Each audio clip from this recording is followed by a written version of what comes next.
Good day, everyone. Welcome to Real Conservative News Update. I'm your host, Nathaniel Rajkumar. The Ministry of Agriculture and Fisheries has reassured consumers that the recent tightening in local chicken supplies here in Trinidad and Tobago is only temporary. All right. Ministry officials confirmed that supply availability across Trinidad and Tobago is expected to improve steadily over the coming weeks as farm production increases. Authorities are actively monitoring the poultry sector and engaging with producers to help smooth out distribution disruptions at retail outlets. The temporary shortage was primarily triggered by severe, but it was real hot, boy. These past 2 days, horrible, the fan breeze blowing and it's hot. But anyhow, the temporary shortage was primarily triggered by severe heat stress affecting local poultry farms. You can imagine how those chickens feeling outside here. Abnormally high ambient temperatures placed significant strain on livestock, prompting many farmers to lower their farm placement numbers. By placing fewer chicks on farms, growers aimed to safeguard bird welfare, reduce heat-related mortality rates, and maintain. I think that's the only part they really care about, the mortality rates. They don't want to lose out on their profit jet. But anyhow, and maintain healthy bird development during the period of intense heat. Yeah, but what about if this intense heat continues for a while again? How it is you're going to boost production? According to hatchery projections, chick distribution to local farmers will begin increasing over the next 2 weeks. These additional birds will then move through the standard 3-week grow-out cycle. What do other countries do in order to be able to deal and handle with these kind of issues? Because, I mean, other countries have the same kind of heat issue as well, heat problem as well. As a result, poultry supplies are projected to steadily recover and return to normal production levels within approximately 5 weeks. In the interim, chicken remains available to the public, though some retail stores and depot operators may enforce temporary purchasing limits, so you can't buy how much chicken you want. I wonder if they have any purchasing limits for KFC and stuff, though. Nah. Ministry officials advise consumers that current supply constraints will ease progressively as the new production cycle matures. But what about if it has anything? If the prices are higher too, it has to be. When there's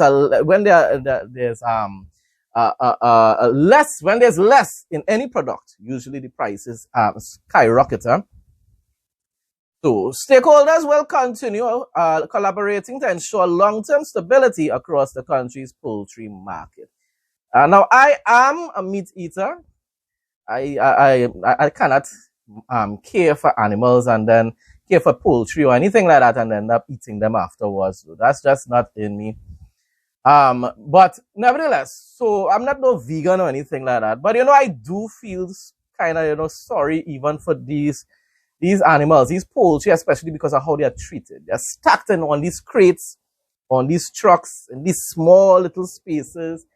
And then when you think about all the normal wildlife outside, there are laws protecting them. You can't just have them in these cages with a whole set of different birds. There's a limitation for everything and the space and the size of the cages and whatsoever. And yet for these living creatures, it seems as though there's no laws to actually protect them. I don't know. To me, that always concerns me. It saddens me every time I see a lot of those chickens when they're on the trucks. They're looking as though they're going through extreme stress. Now, they don't know that they're going to the house, right? The house to prepare them for the customers to purchase them. But nevertheless, it's because of these compact crates that they're in and the heat, the extreme heat, the same heat we're talking about there, the extreme heat that they're enduring while on top of those trucks. I don't know, boy. Well, it's just the world that we're living in, It seems as though once you're rearing animals for human consumption, they don't really have any type of rights while you're caring for them. Maybe there are, but very limited though.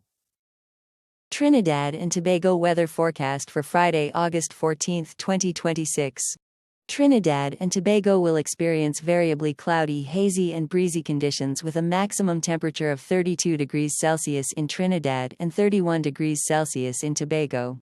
Periods of sunshine will be interrupted by light to moderate showers in some areas. There is a low to medium chance 30 to 40% of isolated heavy showers or afternoon thunderstorms in localized areas.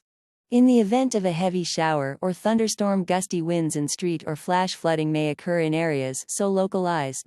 Saharan dust is present in the atmosphere, so sensitive persons are advised to take the necessary precautions.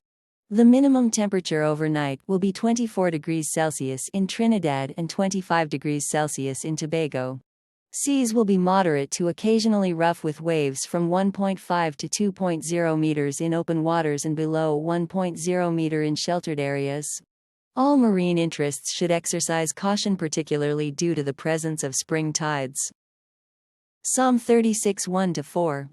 The nature and deliberation of sin.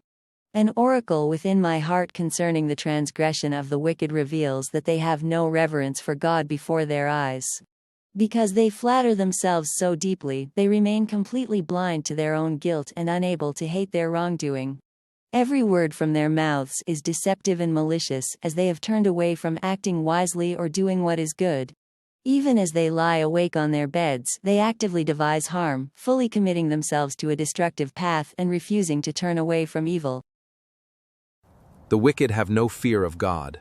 Blinded by self-flattery, their words deceive. They plan evil on their beds, and they refuse to reject wrong. Your steadfast love, O Lord, reaches to the heavens, and your faithfulness to the clouds. Humanity finds refuge and feast on the abundance of your delights. For with you is the fountain of life. In your light we see light. Protect the upright, preserve the faithful, and let not the wicked prevail.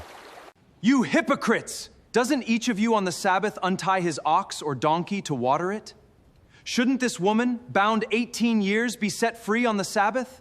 Folks, that brings us to the end of today's news update. Thanks again to everyone who continues to support my content. Please like, comment, share, and subscribe. Stay blessed and stay safe most of all. In Jesus' name.